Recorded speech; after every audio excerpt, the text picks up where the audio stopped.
धोखेबाज पति अनोखी कहानी। समर कभी घर में ऑफिस की बातें नहीं करता। यही कारण है कि उनके ऑफिस में कभी कभार होने वाली पार्टियां मेरे लेखन में इतनी महत्वपूर्ण हैं। ऑफिस के समाचार मुझे वहाँ पर ही मालूम होते थे।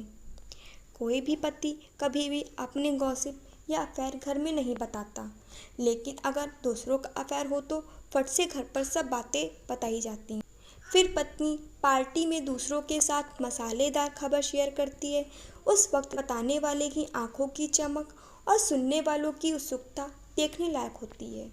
पिछले हफ्ते की पार्टी में मैं सभी महिलाओं के आकर्षण का केंद्र थी। सबसे पहले छवि ने मुझे सबके सामने बेइज्जत करते हुए कहा, उस अकाउंट सेक्शन की बकबक करने वाली वर्षा से तुम्हारे समीर का अफेयर शुरू हुआ है। यह बात सच है क्या? उसके बाद देवयानी, मंदाकिनी, अंजलि सभी ने इस खबर की पुष्टि की। उन्होंने कहा कि समर को सिनेमा घर जाते हुए होटल में कॉफ़ी पीते हुए देखा गया था, इसलिए शक की कोई गुंजाइश नहीं है। फिर यहाँ ये देखने में सफल रही कि इस खबर का मुझ पर कोई असर हुआ है।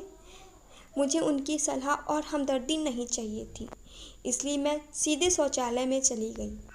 वहाँ एकांत में मेरे मन में दो बातें घटित हुईं।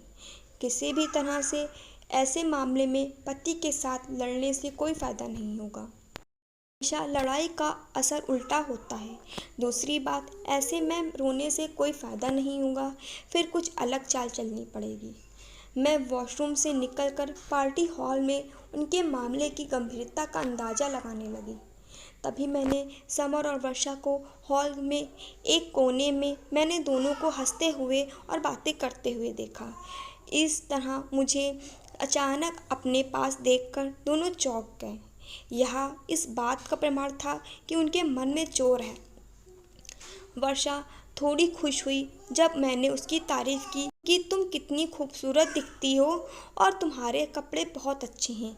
फिर मैं थोड़ी इधर उधर की बातें करती रही। एक चुटकुला सुनाया, इससे उसे राहत हुई। वह खुलकर मुस्कुराने लगी। समर को मेरे व्यवहार में कुछ भी आपत्तिजनक नहीं लगा, इसलिए वह निश्चित हो गया और वहाँ से चला गया और दूसरे ग्रुप में बातें करने लगा। मैंने अपने गुस्से और नफरत को छुपाते हुए वर्षा के साथ काफ़ी समय बिताया। वर्षा और समर को एक साथ आने का मौका ही नहीं दिया। मैंने वर्षा को बहुत बार कहा कि एक बार घर पर आओ ना। उसने कहा आऊँगी फिर कभी। आखिर में एक बार उसने मुझे आने का न्योता भी दे दिया, जो कि मैं चाहती थी। मैं मन ही मन उदास थी। समर के विश्वासघात से मैं पूरी तरह टूट चुकी थी। हालांकि मन में तय कर रही थी कि उन दोनों को कैसे सबक सिखाया जाए। यह सब हो जाने के बाद मैं घर वापस आई। घर वापस आने पर मेरी सास ने मेरे अवसाद पर ध्यान दिया। वह मुँह से कठोर है लेकिन दिल से बहुत स्नेही थी।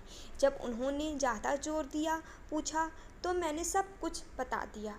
उसके बाद 2 दिनों तक हमने ढेर सारे विचारों का आदान प्रदान किया। उनसे बात करके मेरे उदास मन को राहत मिली। मैं उसके घर चली आई। मुझे तुम्हारी याद आई तो इसलिए आई, सोचा नई सहेली को मिलाएं, इसलिए तुम्हारे घर आ गई। मैंने उसे अपनेपन से बोला, तुम्हारा स्वागत है। सोनाली, तुम शिव को क्यों नहीं लाई? अपने ड्राइंग रूम में जाकर पूछा। मेरी ननंद आई है, मायके उनके 2 बेटे के साथ खेल रहा था। क्या लोगी, चाय या कॉफ़ी? चाय चलेगी। वर्षा ने रिक्शे से उतरते वक्त कमर में मोच आ गई। थोड़ा लेट जाऊंगी। हाँ हाँ। उसने जल्दी से मुझे एक तकिया दिया और मैं आराम से उसके बिस्तर पर सो गई और वह चाय बनाने चली गई। चाय के साथ साथ वो ढेर सारा नाश्ता भी लाई थी। हमने खुशी खुशी चाय नाश्ता ख़त्म किया। जल्दी ही कई विषय पर खुलकर बात करने लगे। बात करते करते मैंने उसकी शादी की बात उठा दी। शादी की बात करते ही वह थोड़ा डर गई। मैंने उससे पूछा, क्या तुम लव मैरिज करोगे या अरेंज मैरिज? इस सवाल पर वह बौखला गई। देखूंगी क्या करना है, उसने जवाब दिया। तुम जैसे स्मार्ट दिखने वाली लड़की के कई दोस्त होंगे, जरूर किसी से अफेयर होगा। बोलो ना, कौन है वह भाग्यशाली व्यक्ति? अब वह कैसे कहेगी कि उसका अफेयर मेरे ही पति से चल रहा है? तो मैंने उससे मुद्दे पर कुछ और समय निकालकर उसे प्रताड़ित किया। मुझे बहुत मज़ा आ रहा था। तभी मेरे मोबाइल फ़ोन पर 2 कॉल आए। एक मेरी सास का था, दूसरा मेरे बिज़ी की सहेली का था। मैंने उन दोनों से कहा कि मैं अभी वर्षा के घर आई हूँ। मुश्किल से आधा घंटा बीता था। तभी मेरे सास, मेरी ननंद मीनाक्षी, उनके दोनों बच्चे और शिव सभी वर्षा के घर में दाखिल हुए। बच्चे सीधे टीवी की ओर बैठे और वह कार्टून चैनल लगाकर देखने लगे। सास और मीनाक्षी सोफे पर बैठकर मेरी कमर की मोच के बारे में बातचीत करने लगी। मम्मी जी, आप मेरी बहुत परवाह करती हो। तुम एक नंबर की बेपरवाह लड़की हो।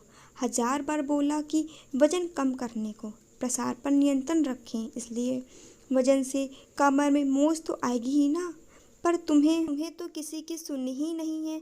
सास का ऐसा रूप अवतार को देखकर वर्षा डर गई थी। भाभी की आंखें तब खुलेंगी जब समर भैया एक खूबसूरत तितली के पीछे पीछे चलेंगे।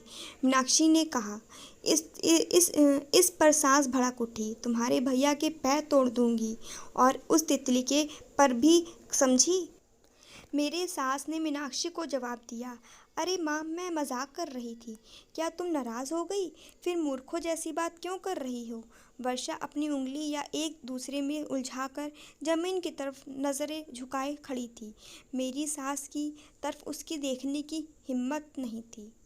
सास मुझे और मीनाक्षी को कहने लगी कि आज की लड़की में ना तो समझ है और ना ही सब्र। अपने गृहस्थी की देखभाल करने की अकल भी नहीं होती। फालतू में इसके उसके लफड़े में पड़ना और प्रेम विवाह करना ठीक है क्या? जिस रास्ते पर उसका काम ही नहीं, उस रास्ते पर क्यों चलना? बराबर ना वर्षा? हाँ हाँ, वर्षा ने झिझकते हुए कहा। तुम्हारी शादी हो गई है क्या? नहीं। तुम कब शादी कर रही हो? जल्द ही करोगी? Very good. तुम्हारे माता पिता कहाँ हैं? मेरे पापा गुजर गए हैं। माँ है, वह आज मेरी मौसी से मिलने गई हैं। कब आएंगी? शाम को आने वाली हैं। मैं उनसे मिलने आऊँगी कभी। सोनाली, तुम यहाँ ही रुकने वाली हो क्या? कमर की मोच कैसी है अब तुम्हारी? माँ, दर्द तो बढ़ गया है, बहुत दर्द हो रहा है। डॉक्टर को बुलाएं क्या? नहीं नहीं, मैंने डरने का नाटक किया और कहा, वर्षा तुम्हारे पास आयोडेक्स है क्या? हाँ है, ना लाती हूँ, बोलकर वर्षा जल्दी से अंदर गई। मैंने उससे आयोडेक्स लगवाया। मेरी सास वर्षा को जवान लड़कियों ने कैसे बर्ताव करना चाहिए इस पर लेक्चर दे रही थी। मीनाक्षी जानबूझकर छेड़ने के लिए मजबूर कर रही थी। ऐसा माहौल था कि दोनों किसी भी क्षण लड़ने लगेंगे। उस माहौल में वर्षा का तनाव बढ़ गया था। तभी दरवाजे की घंटी बजी। मीनाक्षी ने जाकर दरवाज़ा खोला। जब वह लौटे तो उसके साथ बिजी समूह के मेरी 3 सहेलियां सालू, रूपाली, मीनाक्षी थीं। यह तीनों बहुत बातूनी हैं।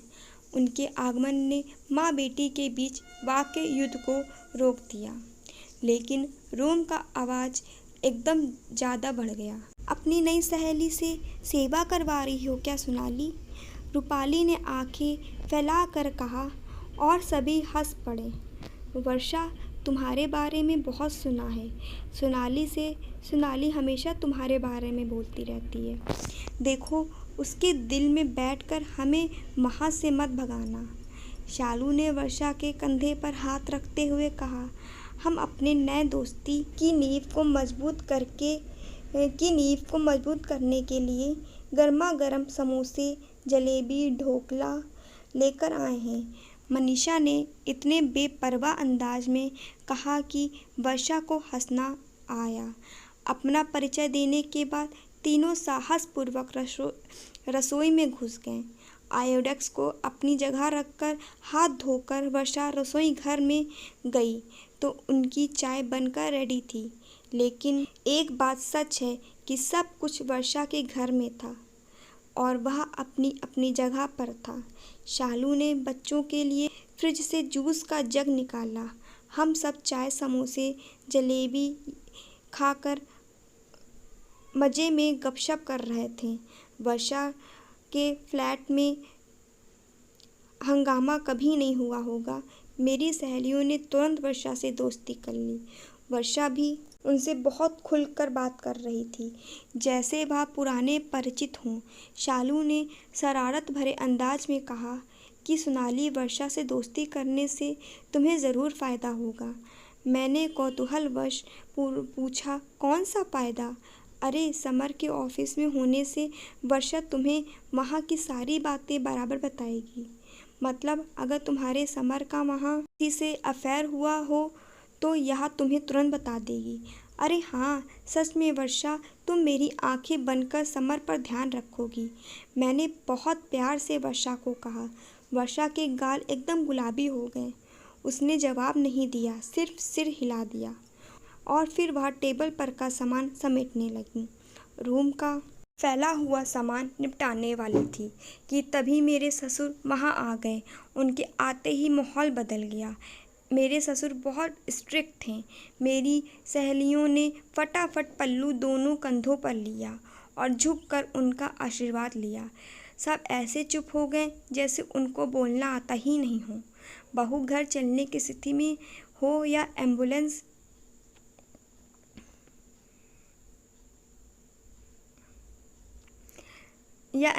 रहती हो या एम्बुलेंस रहती हो यहाँ? नहीं अंकल, माँ के साथ रहती हूँ। वर्षा पापा की आवाज़ से ही डरने लगी। चलो अच्छा है, नहीं तो हम हैं ना तुम्हारे साथ। कभी भी मदद की आवश्यकता हो तो हमें बताना, पापा बोले। फिर हमारे तरफ मुड़कर बोले, अब चलें? पापा निकले, वैसे हम भी उनके पीछे पीछे गए। घर से निकलते समय मेरी सास वर्षा को बोली, वर्षा बेटा, अब जल्दी तुम्हारी शादी का आमंत्रण। सास वर्षा को बोली, वर्षा बेटा, हमारे हाथों में देना। देर हो गई तो अच्छे लड़के मिलते नहीं। वर्षा, तुम्हें हम हमारे बिजी ग्रुप की मेंबर कर लेंगे। मैं बाद में तुम्हें फ़ोन करूँगी। रूपाली के इस प्रस्ताव को हम सब ने अनुमति दी। तीनों बच्चे थैंक यू आंटी बोलकर बाहर निकल गए। लास्ट में वर्षा का सपोर्ट लेकर घर में बाहर आई। वर्षा, इन सब की मस्ती खेल कूद तुम्हें खटका तो नहीं? मैंने उससे पूछा। नहीं सोनाली, यह सब तो बहुत भले इंसान हैं, वह बोली, पर मन से वह थोड़ी नर्वस हो गई थी। तुम्हें कहती हूँ, वर्षा सचमुच भले इंसान है और सच कहें तो मुझे इनका ही आधार है। इनकी वजह से खुद को सुरक्षित समझती हूँ। हमेशा मेरी मदद करते हैं। मेरी गृहस्थी को कोई बुरी नज़र से देख भी नहीं सकता, क्योंकि इनसे झगड़ा करना, इनको चैलेंज करना आसान बात नहीं है। ऐसे इंसान नसीब से मिलते हैं। खुद को सुरक्षित महसूस होना वर्षा ने गर्दन हिलाई। संभाल कर जाना, वर्षा ने कहा। हमने प्यार से एक दूसरे को अलविदा किया। सभी गाड़ी में बैठ चुके थे। मेरे अपने मेरी राह देख रहे होंगे। वर्षा का आधार छोड़कर मैं अच्छे से चलकर उनके पास पहुंची। मेरी कमर में मोच आई ही नहीं थी। सब कुछ तय किए मुताबिक प्लान किया था। मैंने 2 उंगलियों की वी वॉर विक्ट्री की निशानी करते हुए सबके चेहरे पर खुशी आ गई।